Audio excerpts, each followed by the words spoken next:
أنا جنبك يا صاحبي.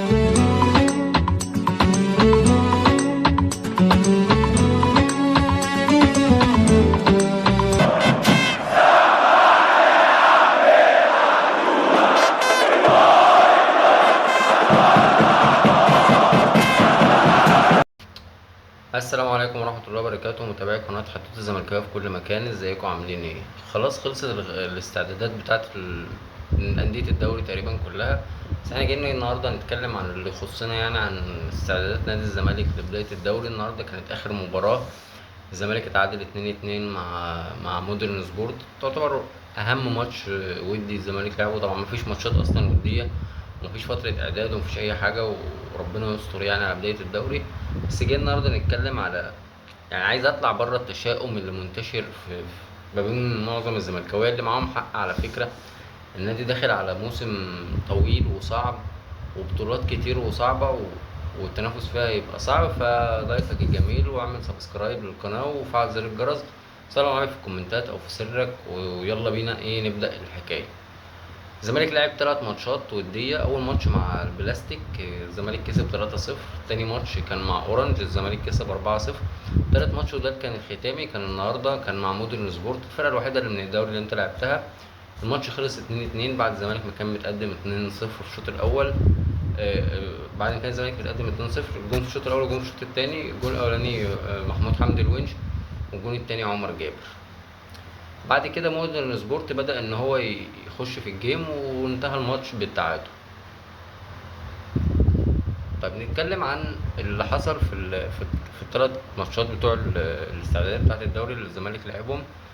هنتكلم عنهم، بس بعد ما نتكلم عنهم عايز اتكلم بس عن قائمة نادي الزمالك، وعن تخيلي للبداية وللانطلاقة بتاعت الزمالك ان شاء الله في الموسم. وفي اخر الفيديو هنعلن عن اول مسابقة باذن الله. هننزل البوست على الفيس، هتلاقي لينك الفيسبوك في الوصف، وهتلاقيه عندي على القناة. ممكن اي حد يتوقع واي حد هيكسب، وهتلاقوا برضو لينك قناة الواتساب بيبقى عليها برضو مسابقات اللي عايز ينضم يعني وكده. فبسم الله الرحمن الرحيم ونبدأ. الاول الماتشات اللي اتلعبت الملاحظ فيها ان كل اهداف الزمالك اللي جت من الخط الخلفي، سواء احمد حسام، سواء الزناري، سواء بنتايج، سواء الونش، سواء عمر جابر. كل الاهداف وكل الاجوان اللي جت اللي مسجلها الخط الدفاعي. الخط الهجومي ملوش ظهور نهائي. يمكن اكتر لاعب في خط الهجوم هو ظهر وبان له حاجه، هو طبعا عودة الدباغي اللي احنا بنعتمد عليه اعتماد كبير وحاطين عليه امل كبير، بالذات في غياب اخوان الفينا، وهنتكلم عن النقطه دي قدام. وعندي نقطه برضو خاصه بالجفالي عايز اتكلم عنها. فالواضح ان الفرقه مش، خط الهجوم مش تمام. وعندنا اصلا غيابات في اول ماتش اللي هو قدام الاتحاد، هنتكلم عنها برضو. بداية الزمالك انت كسبت الماتشين وكسبتهم مش باك نضيفة، وكسبتهم 3 و4، فنتائج كويسة. لكن برضو حط قدامك ان انت بتلاعب بالبلاستيك واورنج، فرقتين على قد الايد يعني زي ما بنقول.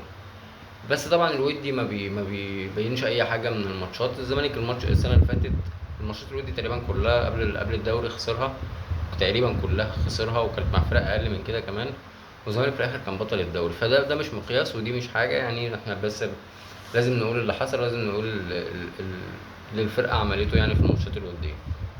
نيجي نتكلم عن نقطه مهمه. هل الزمالك في وضعه ده يقدر ينافس؟ لو جيت سالت اي حد زملكاوي يقول لك الموضوع صعب، والموضوع اصعب من السنه اللي فاتت. كمان انت خسرت لعيبه كانت موجوده معاك من السنه اللي فاتت، مش هتبقى موجوده السنه دي، ولاعيبه كانت موجوده ومؤثره وساهمت في ان انت تحقق الدوري وتوصل لنهائي الكونفدراليه. اللعيبه دي عندها مشاكل دلوقتي، وحتى لو ادت مش هتأدي زي الموسم اللي فات. فاحنا هنتكلم في كل ده. طبعا الزمالك سكواده دلوقتي، انا شايف ان هو السكواد السنه اللي فاتت ما فيش حاجه اتغيرت. خسرنا لعيبه زي حسام عبد المجيد مثلا، خسرنا واحد زي احمد حمدي كان ديبس سكواد في الفرقه ممكن تعتمد عليه. خسرنا ناس زي ديت، بس في المقابل انت رجع لك واحد زي احمد الجبالي ممكن تستخدمه. رجع لك، كنت ممكن ترجع محمد عاطف، رجع لك الزناري، رجع لك احمد حسام اللي كان مصاب، محمود جهاد اللي كان مصاب، وفي لعيبه محتاجين ان احنا نشوفها. في غلطات زي في لعيبه صغيره مشيت، كان المفروض ان انت تحافظ عليها وتعتمد عليها، زي انس وائل وايمن امير عبد العزيز وغيرهم. بس احنا طبعا هنرمي كل ده ورانا، هندعم اي حد يلبس تيشيرت النادي وان شاء الله عندنا ماتش يوم الجمعه، ماتش مهم جدا هنتكلم عنه برضه، بس قبلها بيوم يعني او بيومين، يعني على يوم الاربعاء والخميس. فهنقول القائمه بتاعه الزمالك. قائمه الزمالك انا شايف ان هي قائمه كويسه جدا وفيها بعض الغيابات. يعني مثلا نمسك مركز حراسه المرمى. في حراسه المرمى الزمالك معاه المهدي سليمان، ومعاه محمد عواد، ومعاه محمد صبحي، ومعاه محمود الشناوي، ومعاه تقريبا حارس تالت اسمه عمر عبد العزيز حاجه زي كده. اربع حراس، منهم حارس منهم اتنين كمان خبرة وحراس كبيرة، سواء المهدي أو عواد، وفي حارس شاب وواعد زي محمد صبحي، وحارسين شباب صغيرين زي محمود الشناوي وعمر عبد العزيز. فخط حراسة المرمى أنا شايف إن الزمالك مش محتاج فيه حاجة، بالعكس ممكن الزمالك يفكر إن هو يخرج حد من عواد أو صبحي أو حتى من الاتنين الناشئين، لأن أنا شايف إن المهدي سمان هو يبقى الأساسي، الحارس المعتمد عليه أساسي. فكده خط حراسة المرمى الزمالك مش محتاج فيه حاجة. الباكات عندنا اتنين باكات يمين، سواء عمر جابر او محمد ابراهيم، الاتنين ممتازين. وفي ممكن عندك محمد شحاتة يلعب باك يمين، ممكن احمد ربيع يلعب باك يمين، ممكن محمد اسماعيل يلعب باك يمين لو احتاجته. فمركز الباك اليمين برضو مركز امن، مش محتاج فيه تدعيم قوي الا في الضروره يعني. لو انت محتاج ان انت تعلي السكواد بتاعك بقى وترفع الجوده بتاعته، هتحتاج باك يمين قوي على عمر جابر وعلى محمد ابراهيم كمان.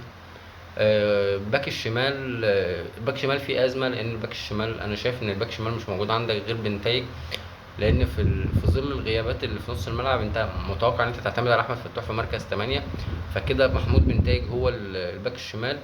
مش ازمه اللي هي كارثه يعني، بس الزمالك عنده باكين شمال، احمد فتوح محمود بنتايج، الاتنين باكين ممتازين جدا. عنده برضو لعيبه ممكن تسد في المكان دوت، زي احمد الخضر اللاعب الشاب اللي ظهر في ماتشين ثلاثه في الموسم اللي فات وبعد كده اختفى مش عارف راح فين، والناس كلها اتكلمت ان هو اصلا بيلعب نص ملعب، لكن لعيب ادى بشكل جيد في المكان دوت، ممكن تعتمد عليه. ممكن تلعب ايشو اللي كان بيلعب في وقت غياب بنتايج ووجود فتوح في نص الملعب.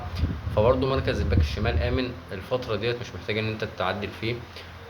قلوب الدفاع عندنا مصطفى الزناري، عندنا احمد حسام، عندنا محمود حمدي الونش، عندنا محمد اسماعيل، عندنا السيد اسامه. دول خمس مدافعين متوقع ان هم اللي يشيلوا خط الدفاع في البطولات اللي الزمالك مشارك فيها، سواء دوري وكاس وسوبر ودوري ابطال افريقيا. محتاج طبعا ان انت تزود عدد الدفاع دوت، لكن في لعيبه ممكن تسد في المكان دوت برضو. ممكن احمد ربيع تلعبه مدافع حاجه، محمود جاد ممكن تلعبه مدافع، ده في وقت الازمه طبعا. طبعا كل الكلام ده في ظل الازمه بتاعه ايقاف القيد التاديبي اللي الزمالك فيها، الزمالك مش هيقدر يحلها دلوقتي، ومتوقع انها ما تتحلش كمان في يناير. فانت مضطر ان انت تلعب باللعيبه اللي عندك ديت.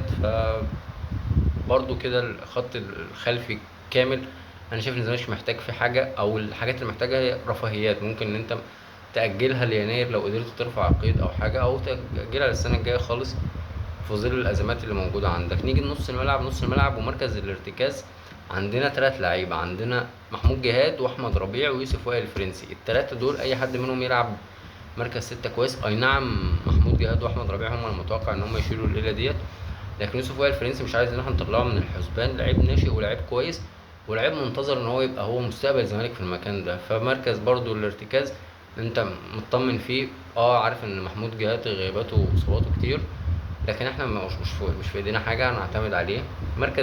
مركز 8 عندك محمد شحاته، عندك عبد الله السعيد، عندك محمد السيد، عندك ادم قايد، عندك مين تاني يا رب، عندك محمد حمد، عندك احمد فتوح بيلعب في المكان دوت.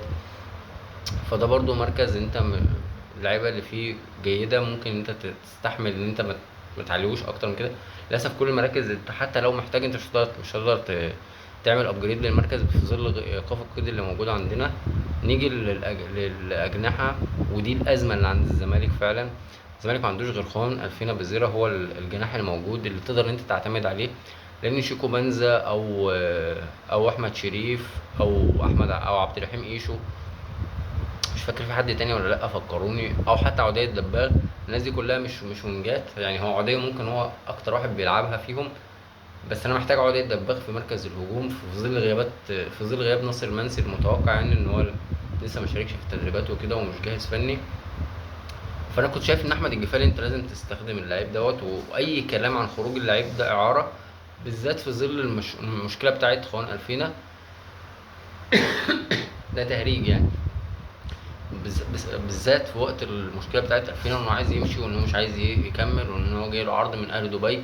فانت لازم تستخدم كارت الجفالي دوت، صمم على قرارك ورجع الفينا، قعده ما تلعبوش، نزل جفالي لعبه وشاركه واديله دقايق وشوف هو اللعيب هيقدر يديك ولا مش هيقدر يديك، عشان تقدر تحدد موقفك. مفيش كلام في اي اعاره او اي حاجه، لان انت اصلا عندك نقص في السكواد، واي لعيبه هيطلع مش هتعرف تعوضه. في عندنا لعيبه احنا منتظرين ان احنا نشوفهم، زي محمد حمد مثلا، زي محمود جهاد، زي محمد ابراهيم، زي محمد السيد، زي مين تاني يا ربي، زي الخضري. اللعيبه الشباب اللي احنا منتظرين منها، ومحمد ابراهيم، اللعيبه دي منتظرين ان هي تساعد وتساهم في ان السكواد بتاع الزمالك يبقى اقوى. موسم صعب وموسم رخم، والزمالك مش من المرشحين للاسف للبطوله، في ظل الامكانيات وفي ظل الاخبار اللي كل خبر من نادي الزمالك بيطلع. الاخبار بتاعت الزمالك كفيله انها تخليك ان انت عايز تقفل النت وتقطع النت اصلا عنك، تبيع موبايلك وتبيع دنيتك وتبيع حياتك وتبطل تتفرج على كوره ولا تشجعها ولا تقرا اخبار. للاسف احنا ما فيش قدامنا حاجه غير ان احنا ندعم نادي الزمالك، واحنا كلنا مع وراه. وعندنا ماتش مهم جدا يوم الجمعه، ماتش الاتحاد السكندري.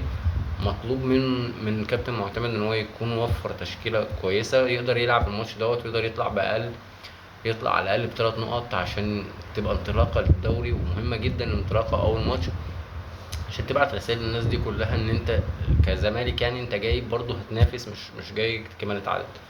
ده كل اللي عندي، وان شاء الله هنعمل حلقه قبل ماتش الزمالك والاتحاد السكندري بيوم او 2، يوم الاربعاء او الخميس.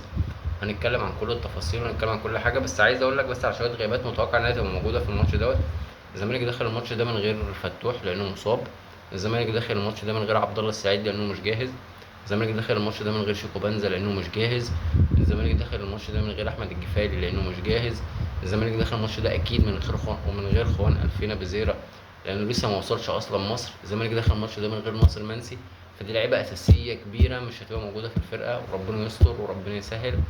لكن احنا طبعا ايا كان انت هتلاعب برضو الاتحاد، مع احترامي للاتحاد السكندري وجمهوره، انت زمالك تقدر تكسب باي لعيب. والتيشيرت تاني هرجع اقول لك نفس الكلمه اللي كنت بقولها السنه اللي فاتت هقولها لك السنه دي، تيشيرت الزمالك لوحده ينزل يكسب اي حد. اعمل لايك وسبسكرايب للقناه وفعل زر الجرس توصلك كل التنبيهات اول باول. وما تنساش دايما تصلي على النبي في الكومنتات. كان معاكم محمد عمر من قناه حدوته الزملكاويه. سلام.